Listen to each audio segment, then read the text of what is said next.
8 বছর পর জমি ফিরে পেলেন প্রাক্তন সেনা। আদালতের রায়ে খুশির হাওয়া হিঙ্গলগঞ্জে। হিঙ্গলগঞ্জ ব্লকের স্যান্ডেলভি গ্রাম পঞ্চায়েতের 131 নম্বর বুথ এলাকায় দীর্ঘ 8 বছর ধরে দখল হয়ে থাকা জমি অবশেষে ফিরে পেলেন প্রাক্তন সেনাকর্মী শরদিন্দু মণ্ডল। অভিযোগ, রাজনৈতিক কারণে তার প্রায় 2.5 বিঘা জমি তৃণমূলের দুষ্কৃতীরা হুমকি, ধমকানি ও চাপ সৃষ্টি করে জোরপূর্বক দখল করে রেখেছিল।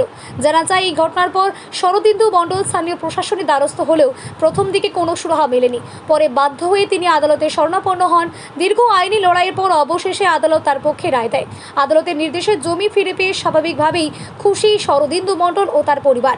এই রায়ে আনন্দে এদিন তিনি রাস্তায় গাড়ি থামিয়ে এলাকার মানুষদের মধ্যেই মিষ্টি বিতরণ করেন। জমি পেয়ে মহাবীরদের জমিতে মাটি টাটি ফেলে দিয়েছিল। তারপরে পুলিশ প্রোটেকশন আমরা পেয়েছিলাম। তারপর থেকে ওরা পুলিশ প্রোটেকশন আমার পকেটে থাকে, ওরা কোর্টের কাগজ পকেটে থাকে। তুমি যাও, কই তোমার পুলিশ আসুক।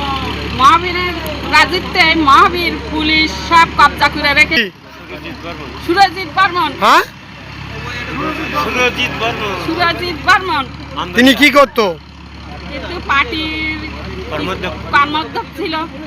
তার হলো থেকে এটা হয়েছে। হ্যাঁ, তার নেতৃত্বে হয়েছে, ওর নেতৃত্বে হয়েছে এটা। কি চাইছেন?